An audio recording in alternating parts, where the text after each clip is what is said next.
Today we get to hang out with homegrown indie folk artist Basson Laas. Basson, your debut EP is titled Good Morning Dreamer. Would you say that you're a dreamer? If so, what do you dream about? Yo, Megan, that's a tough question because, how do you explain the type of things that your dreams can do to you sometimes? I'm definitely a dreamer.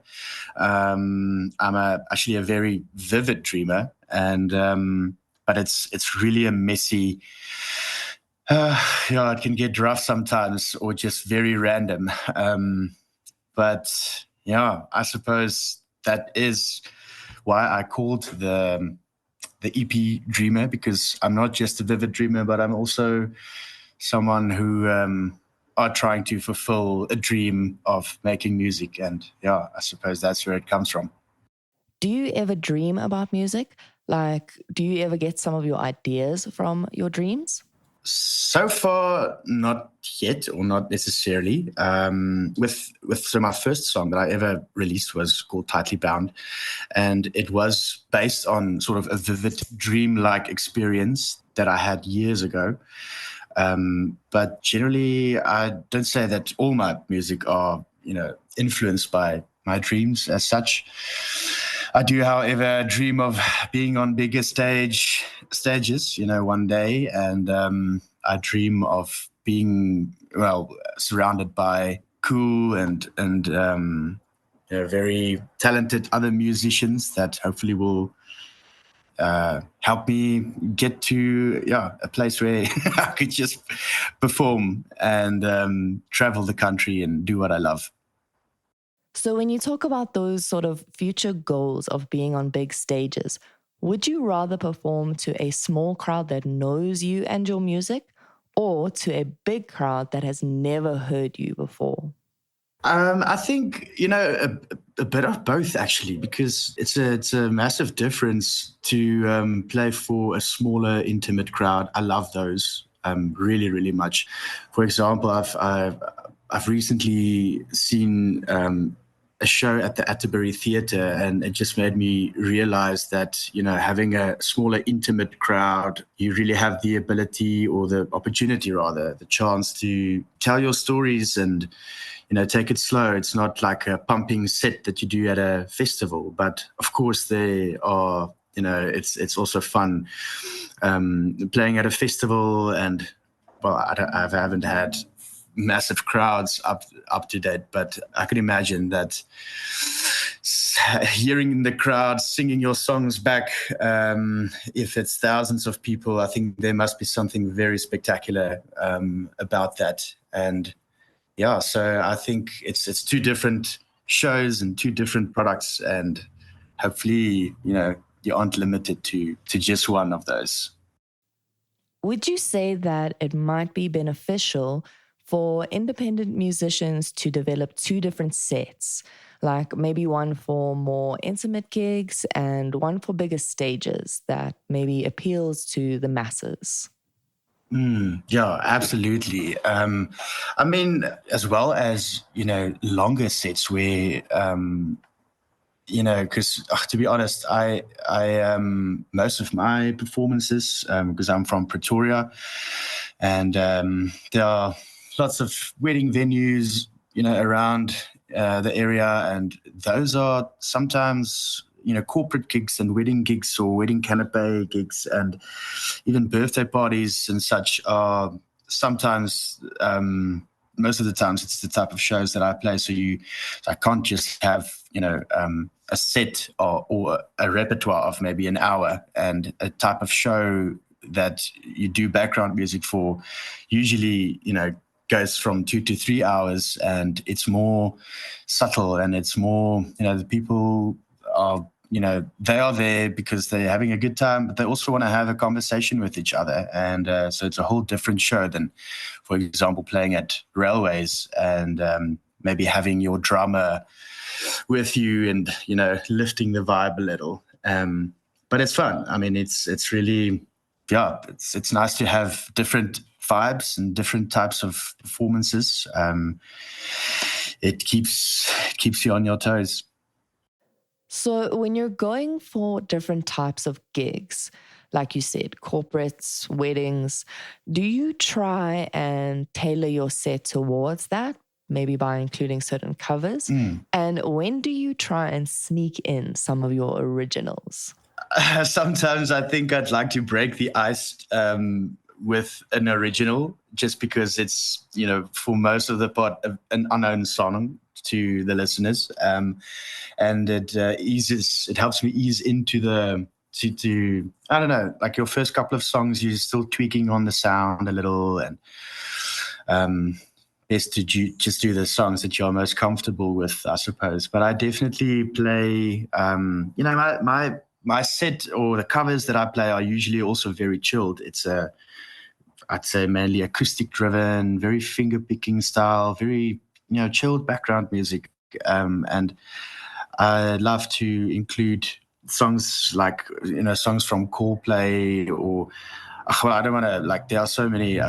My repertoire currently stands at between 80 and 100 songs. I think I do have a flip file that I use from time to time, as well, to just have some, what do you call it, like blood music.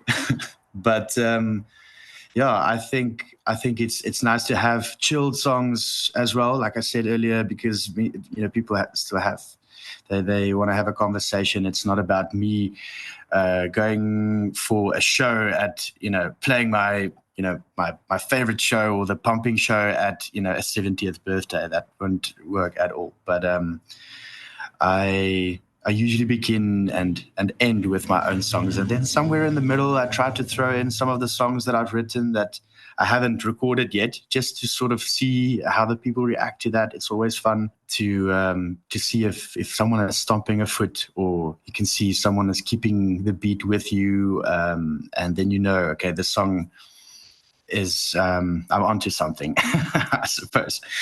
But yeah. A repertoire of about 100 songs. Now, that's got to have taken some time to really hone. Who do you credit for the love you have for music? If you think back to the days when you were a kid, who would you say was the first person to introduce you to this whole world? Yeah, I mean, I think most musicians have their first influences when they are very young. I always feel like my dad used to be, well, he was I'd say the first influence, perhaps because, I grew up in a home where, we'd listen to classical music, especially, but from my dad's, and playing or hearing songs, or composers like Vivaldi and Beethoven and Mozart and all those things, I think led me to want to play the violin from a very early age. I basically played a little bit of violin, or violin and a little bit of piano during my, the whole primary school phase. And I think the violin especially helped me with, it helped my ear a lot. When I picked up a guitar for the first time in high school, it was, I'd say, easier for me to listen to a song and try to figure out, what the chords might be. And I could play the chords even before I knew what the chords were, until I got like a little book that showed me, okay, this is the basic guitar chords, and whatever the case may be. But yeah, I think you have your friends to thank for, especially during the, when I picked up a guitar, and the friends that I had back then in high school, the type of music that they, were listening to. Those are also very influential times. Yeah, I think, yeah, it's difficult to really make a list of all the people that has, that influenced you in some way. But yes, yeah, I don't know. I can go on really long, because there are so many people to be thankful for as well, and to just feel like everybody so far has done something. Now, there was a part in your life where you took a break from music and then came back to take it seriously. What was that moment that inspired you to take the leap of faith and pursue music full time? So, I started performing live. I think the first time was somewhere in the beginning of 2014, and it was a bunch of friends of mine. We had this band called Man the Fields, and it was really a chilled. We didn't take it all too seriously. We played in bars here and there, and most like markets in Pretoria, and it was really just a fun thing. I mean, we didn't even get paid that much.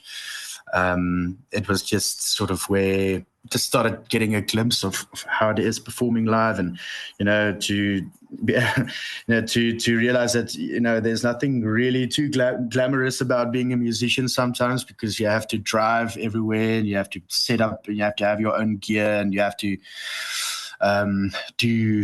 it's actually quite tough sometimes, but I mean, it was a hobby for the longest of times, and the band broke up after a while, and it was just me with my guitar, and I got asked to play a couple of weddings before COVID. That made me feel like, hey, maybe I could hone in on this a little bit more, but COVID prevented us from doing anything basically. And so in 2 years ago, in 22, restaurants and bars started opening up again, and I just turned 30, and I was in Cape Town back then for my birthday, and I remember just, I don't want to say like a feeling of dread because that might be very dramatic, but I had this moment where I felt like, geez, I'm turning 30 now, and I can't imagine. Well, it's like, what have I done so far? That was the question mainly. I've tried to do so many things, from trying to become a pilot. That was the first thing after school. I went to varsity. I worked in a water recycling company for just over a year. I worked at a bakery for a couple of years. And then COVID hit. I went to the farm, and I was a farmer for a year type of thing. And so there were so many things, and I didn't feel like I had anything to show for it. So I knew I had this little book that I've been writing songs in since late high school days, like I'd say 2010-ish. And for the first time, I felt like, I think this is a good time to start sharing these songs from this little notebook of mine. And these songs are quite old. Some of them have been written in like 2011, 2012. I'd say the better songs started coming out, because the initial songs are very cheesy, as most musicians would probably know, because you have to get the cuck out there to get to the good ones. But I think it was a combination of me turning 30, and I just got married to my wife, Louise, as well. And it was just it felt like pieces were falling together. And I told Louise, listen, honey, I just feel like I need to try this, even if it's just for a year. The first year won't necessarily be about recording or whatever. It's just to see if I can pay the bills. And then in December, we'll reevaluate this and see if it was feasible and if I should go on with this. And I'm in year 3 now, and so far everything is still going good, and I'm happy. Sure. So this has been a side quest that's turned into a main quest. That's amazing. Absolutely. No. You mentioned that some songs can take years to reach their studio version. Mm-hmm. How do you keep up with your aim to release music consistently if sometimes that can be the case? So if I could say, I've never been to like a real recording studio before, recording my EP. And so I met Werner Katz, who's the producer of Good Morning Sweet Songbird Studios. And I just really think that during our work with the EP and the couple of singles that I've been releasing and will be releasing before the end of the year, we've been, yes, I think we were just, we're busy finding our groove, and along with that, I'm trying to find my sound, because I've got these acoustic songs and it's very raw and difficult to sometimes imagine whether, I don't know, you're going to go, full production, or is this supposed to be a ballad type of, chilled acoustic song or whatever the case would be. But I think my aim is to really allow Werner and I, when we sit together, to just allow the process to take shape on its own. And I mean, if I might feel like one of my songs should sound like this, but I'm always very open to, like perhaps try this, or what if this could work? And then at the end of the production, it probably will make much more sense. But I think the consistency with regards to releasing, I mean, it's quite expensive as well. So I think I'll try to be consistent as I can, with regards to like financing this endeavor as well, because as an independent artist, I really save up a lot for production of the fun, for the fun stuff, like making a music video, or just marketing your single and whatever the case may be.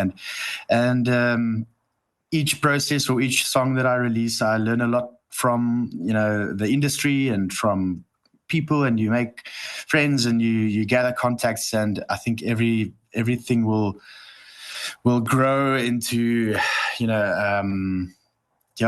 me finding my sound and seeing what works, and or just what I love the most. And I'm very curious to see where this is going. But I think that the point is just to have fun, because you're creating something, and not everybody's going to like it. Sometimes there are things in the songs that I don't necessarily like, but then we change that as well. So it's just a trial and error process, I guess. I like that, allowing yourself to experiment, but still trying to get it done. Yeah. It's a tricky balance to strike. Yeah, I mean, just to add to that, I think having I love acoustic, music, and I love chilled music as well. There's this. I want to say, I don't know if you're familiar with Alex Rainbird, but it's just like a YouTube channel of a compilation of plenty of indie songs, and that's totally the vibe I like to listen to in the background. But then you consider, if you want to build your name, build your brand, or build your career, you have to sometimes write songs that or produce a song rather, or put your songs out there first that are more radio worthy in a sense, or you feel like maybe I wonder if this one is radio worthy, and because it's just a bit more upbeat and so. But I'd really love to get to a point where I could just release a song because it just came to me, and you don't have to have like a massive process behind every song, and it doesn't have to take you months before you release another single. Or I suppose if I can get there, having my own like recording equipment and all those things, where I can just like, I got an idea and record it, and getting a nice mix and master from the people that you've got to know during the EP process, etc. Then that will be an awesome objective as well. Okay, so when you're in the booth, when you're in studio, do you have a certain process to get into the zone for recording? Like maybe you have a special drink. What do you do? No, not really. We drink a lot of coffee. And I think I think we just start off with having a proper listen to the initial raw song, and then after a lekker sigh, you'd start off with a beat, and you'd add some bass, and you'd like brush through the whole thing. But there's no rules or anything. I suppose everybody has their or there might be certain methods or approaches to sitting in the booth and recording, but just I'm so new to this. I'm just having fun. Like, I'm sitting there in amazement most of the times to see how quick Vannet is working, because he really knows his stuff. And yeah, he's such a good guy. So like yeah, it's more like an experience, sitting there having a chat about things, growing our relationship as well while working on the songs. It's a really easy process. Easy as in it's like the environment is easy, and yeah. So we'll see. Maybe in a few years I'll have my ways, but for now I'm just taking it, slowly but surely as it is. I think that one of the things that musicians forget about if they're lesser known or starting out is that this is the best time to experiment and just throw it at the wall to see if it sticks, because no one knows if it goes badly.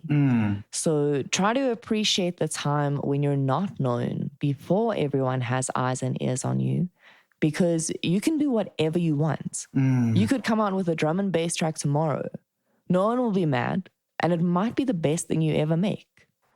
Yeah, absolutely. Yes, see, especially I can imagine working so currently I've recently had a drummer joining me on stage, Yanni Labeskaghni, and yes, I feel like I'm addicted to having a drummer on stage. I'm usually used to my solo shows just having like a stomp box and a tambourine on my left foot, and that's how I roll. I go from place to place, and I play these type of solo gigs. But then when Yanni came along, suddenly felt like doors started opening in my mind of like, oh, this is if I'm thinking of a song that I want to write now, it's nice to have like an idea of what a drummer can do, and because it's such a new thing to me, and it the same with other musicians with keys and bass. If you add that, and if I grow the band in that sense, I could imagine they will, or their influence will rub off on me eventually, and you'd come to a point where you feel like, hey, maybe I don't just want to do folk music. Maybe let's do something alternative, or maybe something like really rocky, or drum and bass, or whatever the case may be. Because I love all sorts of music, and it's I think my taste in music is very versatile, and I think it's important to always stay open-minded in that regard, to just.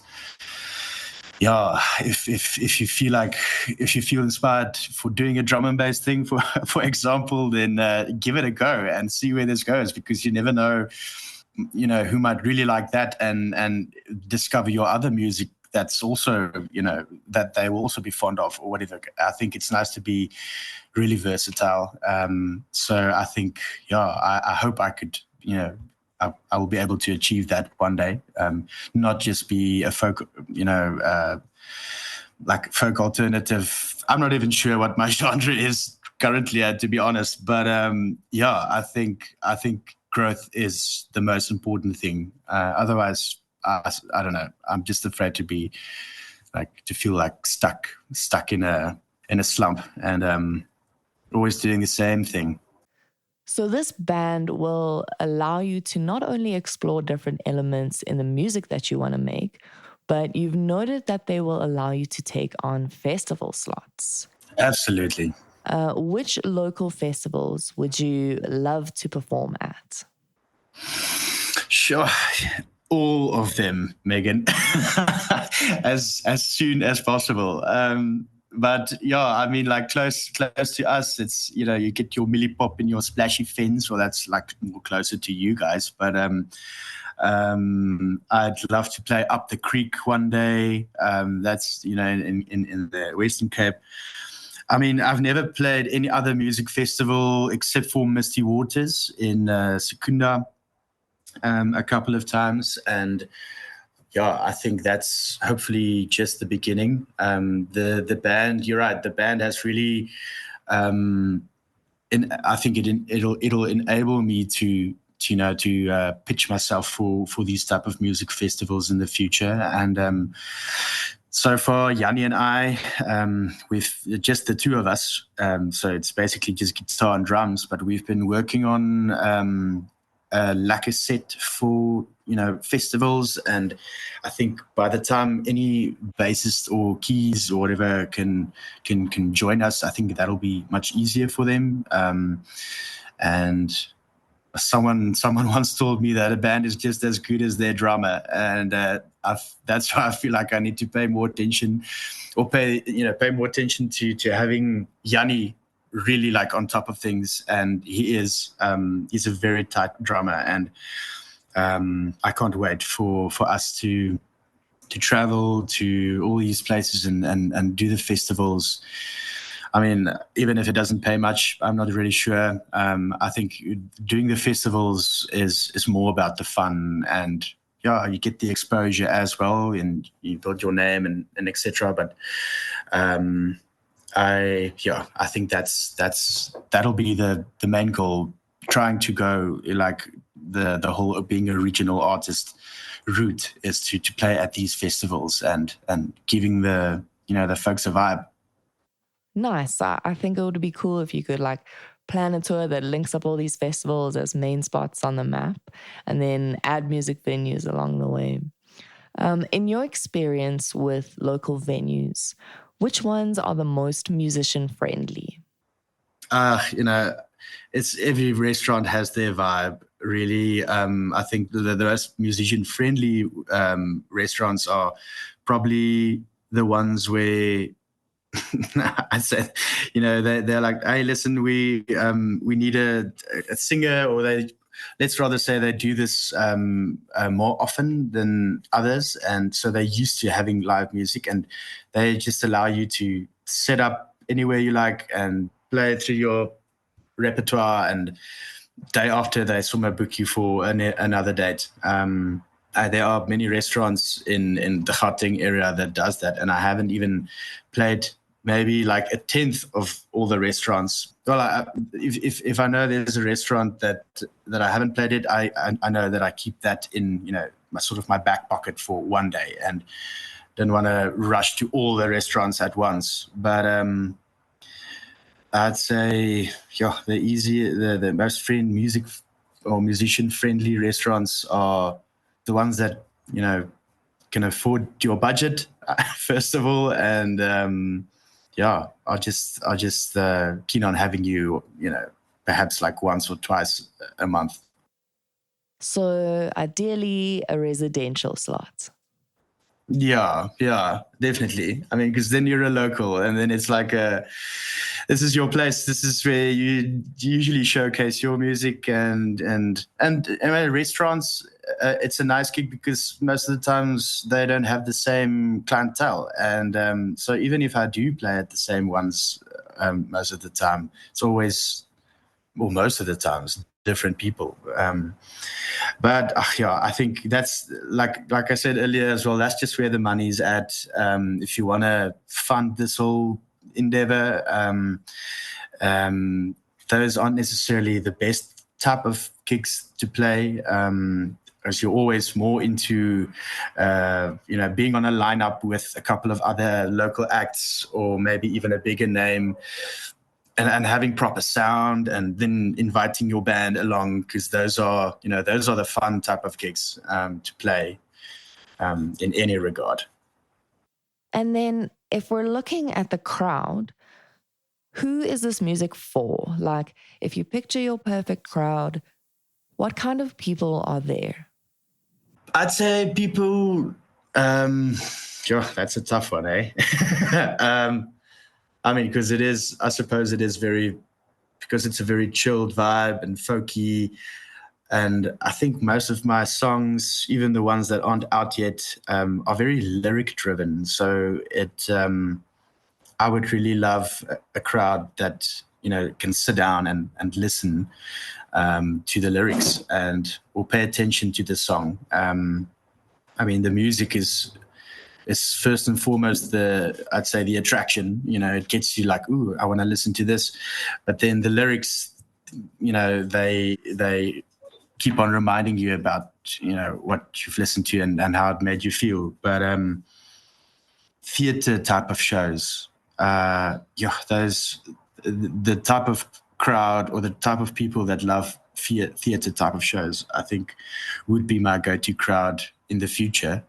Perhaps if I can get to a point in a couple of years where I can actually sell my own tickets for an original set, or having worked on a production for a theatre show like the Atterbury Theatre or whatever the case may be. I mean, hopefully there are so many theatres in South Africa, but not just here, around the world, that you'd go and you'd have a very intimate storytelling performance where people are really like tuning in. I think that would be my perfect crowd, if I can say so.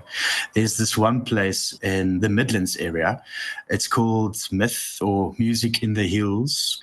But I've played there once or twice in the past, and it was so nice. They even have signs up on, against the walls saying like, musician is playing, then no one's talking. Shut the hell up. And you could hear a pin drop when you get on stage, and the people are just tuning in so nicely. And it makes you, especially when they ask you to play your original stuff, and obviously you're allowed to do some covers as well, but it's your original stuff that usually gathers or attracts the most attention in these type of songs, because for that moment, someone who hasn't heard you before can be like, yes, this guy he has something to say, even if I don't necessarily always feel like I have something to say. But I'd say, yes, intimate crowds are always nice. I will say that everyone I've ever spoken to about Myth has only good things to say about it. It's a legendary venue. Like, what a dream. Yeah, it is nice. So when it comes to lyrics then, which part of a song comes naturally to you, and which parts are the most difficult to write for? I must admit that there's no, like I said earlier as well, there's no specific like a recipe in writing a song for me yet. But I do realize that it's like you have to practice it. And I think any part of songwriting will get better if you practice that part more, like the writing part or the melody or whatever the case may be. And every song comes differently to me, or have in the past. But also most of the songs that I'm lining up to record finally are songs that I've written since 2010 up until like 2020, before COVID, and I'm really, like, recently I told a friend, listen, I think it might be not such a bad thing to like go for a couple of workshops where you can do a songwriting, I don't know, go for a songwriting workshop and see if it, just opens up a couple of doors, and trying to get because sometimes I think creatives have such a mental block. I mean, it's first and foremost, you have to know what you want to say, and then how do you execute that? And I think those type of things are very difficult if you haven't done that in like anyhow in the past. But if you practice it, I think it gets better. And but definitely, since I'm not the shredding best guitarist that I'd like to be, I think lyrics come easier to me at the moment. But it depends. I haven't felt like I had anything to write about in the last year or two since I've started doing this full time, except for one song that maybe came to me. But yeah, I'm really looking forward to like honing in on this skill and using what I've learned in the last couple of years, and even before, my days, to to hone in on the skill and try to write better and better songs as it goes. What would you say is a mark of good songwriting? I think a lot of musicians struggle with this. So, what to you makes something well written? You know, a catchy song is always, a catchy song is catchy. if you can have like a very good hook line or a hook melody that you kind of even if you don't, I mean, there are songs that I know the hook line of the song just because I don't know, perhaps from an ad that I've seen before even listening to the whole song. And I think that sort of is the main attraction, because you want to just go and listen to the whole song over and over, just because of that hook line or hook lyric. Because sometimes the song as a whole doesn't necessarily make sense. There are these parts in a song that every listener could relate to differently, and I think it's really a tricky thing. Perhaps in a few years, when I've got this whole thing down, I can tell you like what it is about good songwriting. But I can tell you that I forgot this artist's name now. He's an international artist that I heard recently, that I just felt like, he has a very nice method in like starting out like a chilled, building the song. He has a very good hook line. He probably starts with the chorus initially. And so you already, from the first moment you have the chorus in your mind. And yes. Who else is there? There's Noah Khan, is a really good songwriter. He has everything from the lyrics to like writing a catchy tune down. I think very inspirational, and definitely the type of music that I think you could listen to get some inspiration from that. Now, in your latest single, Worth Loving, in the hook, you say that diamonds are formed under great pressures. What's something in your life lately that's really testing you, but ultimately worth it? Sure. Well, I'd say, sure. I think because this whole music career is such a new thing to me, it is also testing me a lot, in the sense of who it is that I need to be the traveling musician. And that's usually, musicians are usually the type of people that have to give up their weekends. And now your friends have a typical Monday to Friday, 8 to 5. And on Mondays and Tuesdays, it feels weird for me to have my weekend, but then everybody else is working. So it feels like I need to, go sit in front of my computer as well.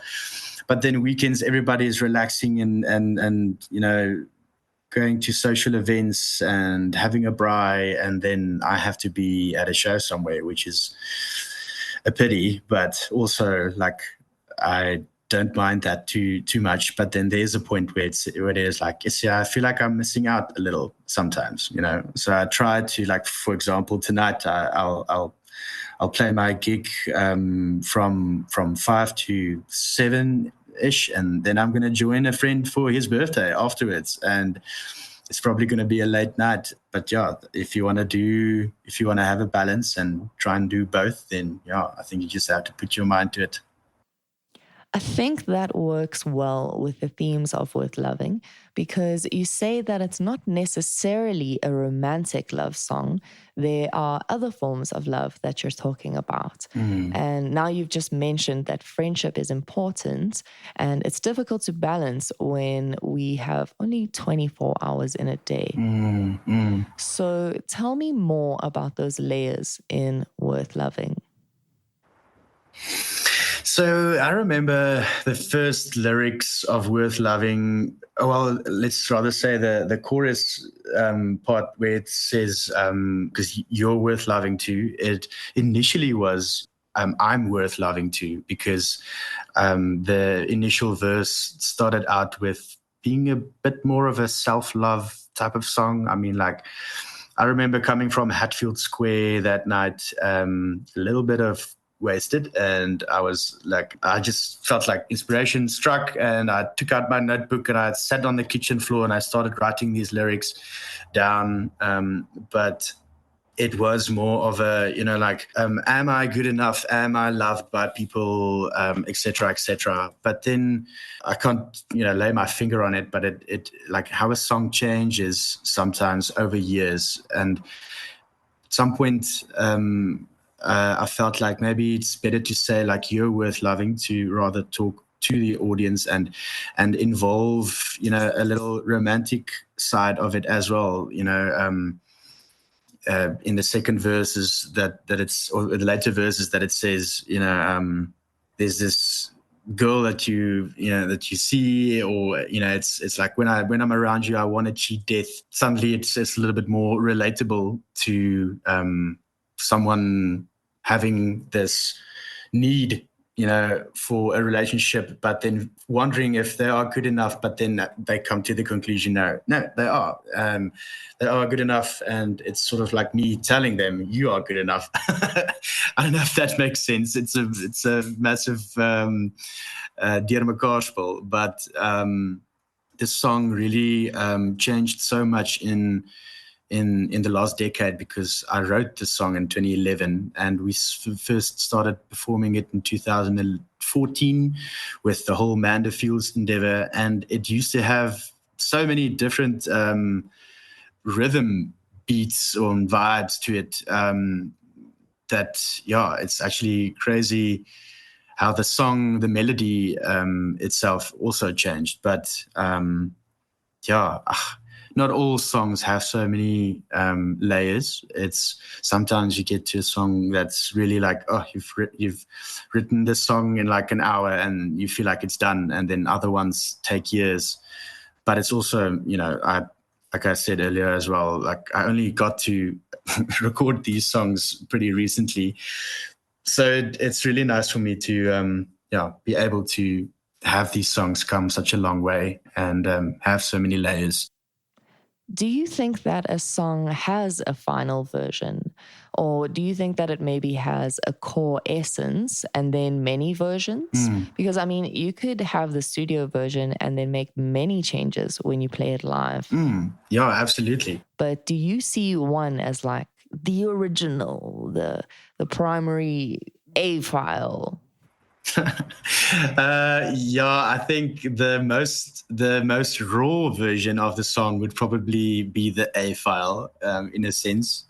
But yeah, it just reminds me of a aching Laudo Liebenberg lyric in Bones where he says songs are never finished; it's only abandoned.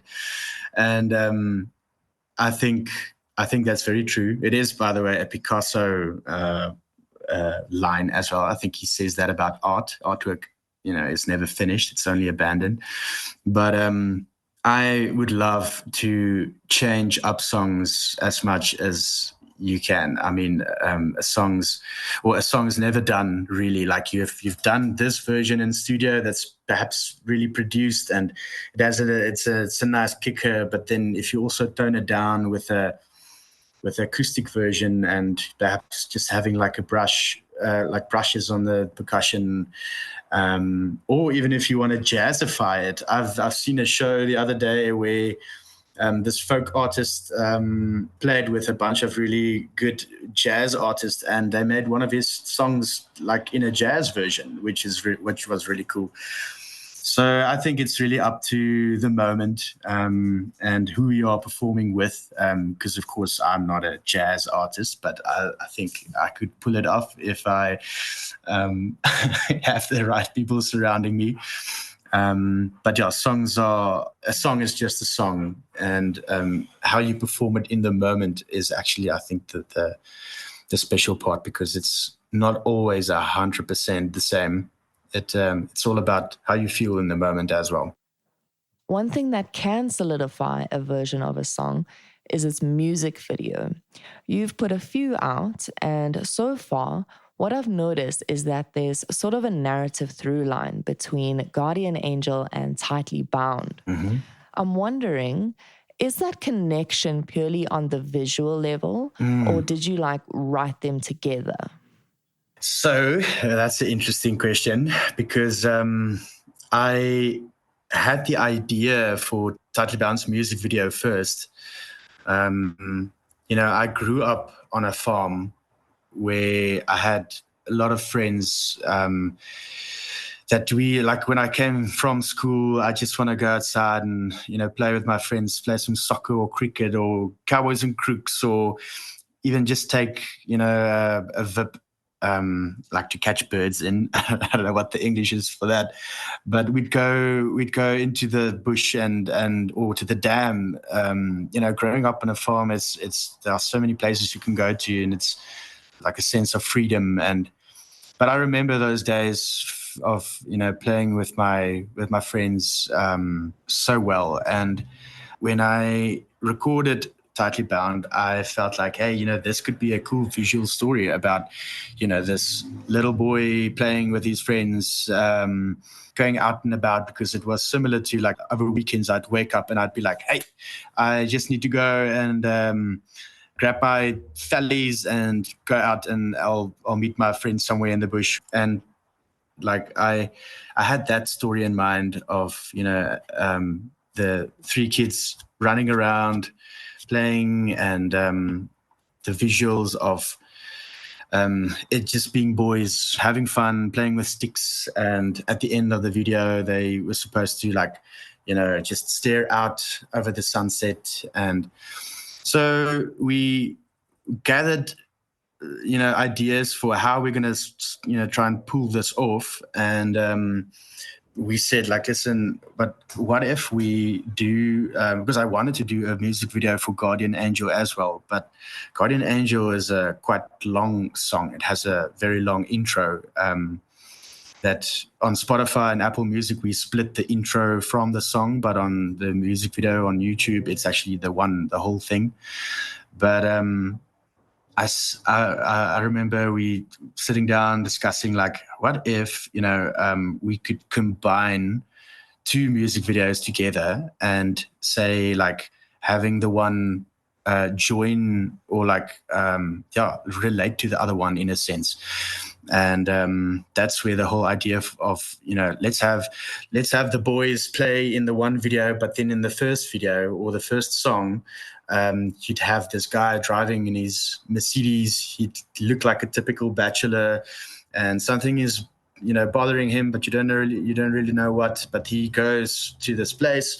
At the end, it's actually like the same place where he grew up as a kid. So meaning that he is the boy. I mean, that was a hard one to pull off. I mean, and considering budget constraints as well. But I think we did very well for a first attempt at trying to do like a duo music video. We shot both of the music videos in Dilstrom, so it was most of the same locations. So you could have that same bridge or that same house or that same environment or river or whatever. And we did our planning, but then we went to Dilstrom and then we just had fun as well. And yeah, I'm actually curious if how many people have seen both music videos and gathered that these two stories are related. I think most probably won't see that because,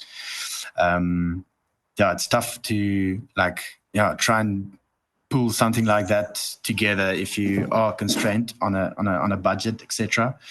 But it was fun. Listen, people, it's marked part 1 of 2 and part 2 of 2. You have to watch the first one first and then the second one second. I promise it will make sense. Yeah. It's actually a more enriching experience if you watch them as a double bill. So that's my recommendation. Like it. Yeah. It's pretty cool. Like the second one opens with a shot from the last one, and you're like, oh, it's very like Disney, like Jock of the Bushveld, that kind of vibe. Yeah.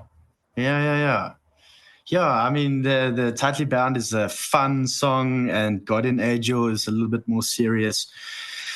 But yeah, you know who else? I think we got that idea as well from, I can't remember what album it was, but I think it was Cleopatra from Lumineers' album that they did, I think, 3 or 4 songs that related to each other in the music videos. And I really love that idea because you have the same actors and you have the same locations. And yeah, I think it's not that they tried to save, on budget or anything. That was probably the main idea, but it's really nice. It's fun doing music videos like this. I'd always try and do something cinematic. I think that was one of my, biggest requests, like just have nice lighting and a nice filter, and it must look like a movie type of, music video. And it must keep the viewer like wondering what the hell is going on here. Where's this guy going? Or what are these kids doing? What are they up to? Or where's this going?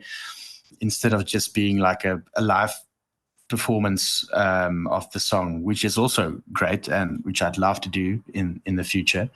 But I have a deep love for videography and film as well, that I didn't even know about. And I'm really excited for all the next music videos and stuff that we're still going to do.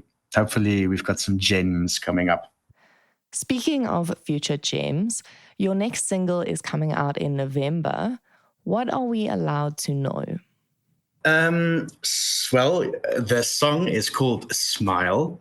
And, if you want to send me a message and listen to the song in advance, you're most welcome because there's no secrets.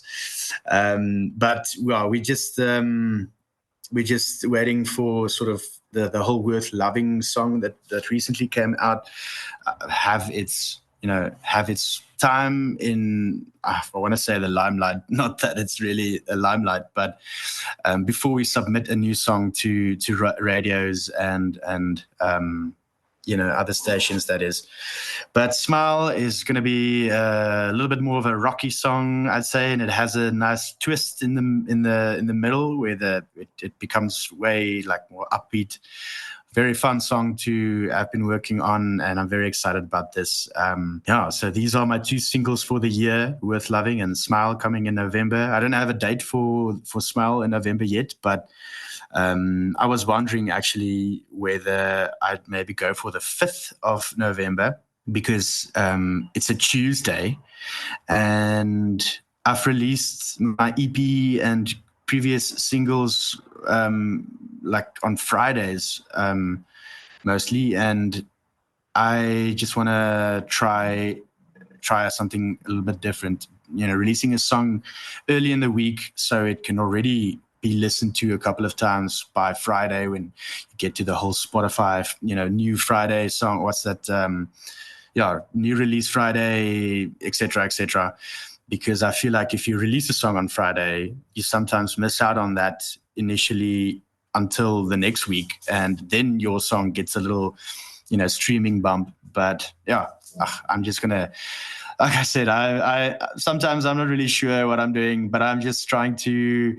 I love the stats and I love the background analytics from DistroKid or Spotify for artists or Apple Music for artists, and and I go look at these things, and I try to like see, or find different methods that could work or that may pay off a little bit better. But I'm very excited for Smile, and I've also got a new song for early next year that I'm especially excited about. But more on that later. Perfect. My last question before we wrap up the episode. If you could reach back in time and talk to your 17-year-old self who just picked up his guitar, what advice would you give to young Basson? 17-year-old Basson was, he was a very shy and very confused guy sometimes. But I think with regards to music, yes, I never knew that I'd be a musician when I was in high school. It was really just a hobby. And even when I picked up the guitar for the first time, I remember my mom said, like, please, Lovey, don't start a band. You have to go to varsity. You have to go study something and make something of your life. And I was like, no, Mom, I promise I won't go into the music. So well, here we are now. But if I can go back to my 17-year-old self, I wouldn't really change anything though, because I am what I am today because of who I was. And I think all the influences matter in every part of your life, every season, and all the different places that you go. But I just tell myself to keep on keeping on, and you'll be fine. Because I think most of my times when I was younger, I wondered if I will be fine one day. Will I do the thing? And now I can, I'm only starting out to do what I really love, but I would soothe my younger self in saying, like, hey, everything will be okay. Don't worry. Everything will be okay. What a wonderful way to end off. Basson, which track from your discography should we play out with? I'm thinking it's gotta be Worth Loving. I think it makes the most sense because it's the most recent song. But yes, I would really, if anyone loves Worth Loving like I do, you'll definitely like the EP as well that came out last year. And I'd say especially Strangers would be my favorite track of that EP, if someone would want to listen to that as well. But thank you so much for the chat, and thank you so much to Sludge Underground. You guys, your support for the local music scene and the independent artists. Yeah, it's very nice that you guys do this. So thank you so much for taking the time to chat with me. Lekker, where can people find you and get a hold of your music? Give us the handles. So Basson Laas Music, that's Basson with a Basson, and my surname is Laas, Laas. And Basson Laas Music should take you to my Instagram or my Facebook, which are the main socials that I do. On my Instagram, you'll find a link tree that takes you to every place. Dope. And for everything Sludge, visit sludgeunderground.com. You can get into local music and grab a shirt for the next show. If this episode made your day, please give us a review. If you need friends, join our Discord. And if you need new music, Basson's latest single drops this November, so keep an ear out for that. Basson, thank you for chilling with me and letting us in on the music. It's been a wholesome experience. Oh, thank you, Megan. No, thank you so much for the chat. I hope I get to do this again sometime soon. Thank you for listening. This is Worth Loving by Basson Laas. Some days I wonder, some days I fear. What is more dreadful and less obscure? And not to be loved by the people you love, and not even the one who rose above.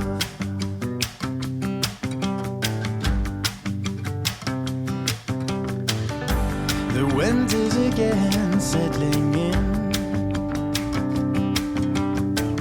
and the absence of your warmth keeps me trembling.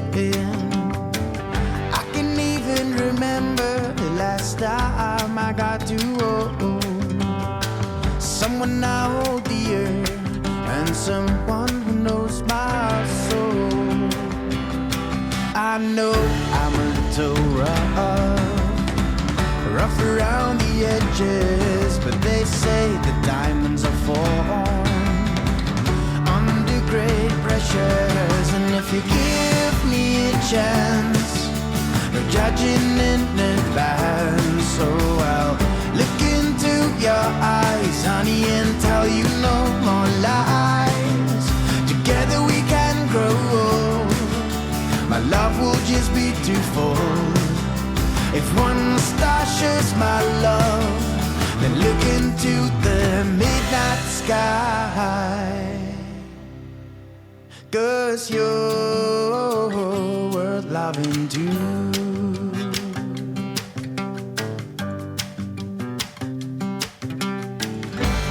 When I'm around you, I wanna cheat, and your radiant smile visible from a mile.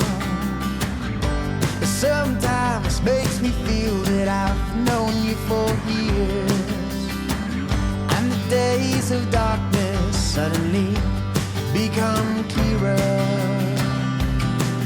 I know I'm a little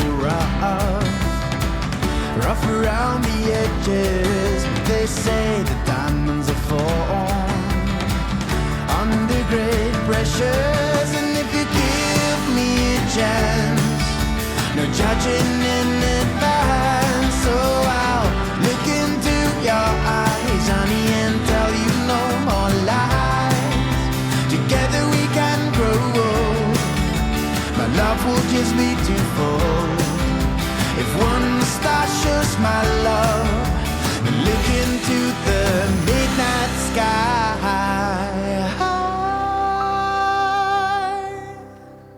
'Cause you're worth loving, you're worth loving, you're worth loving.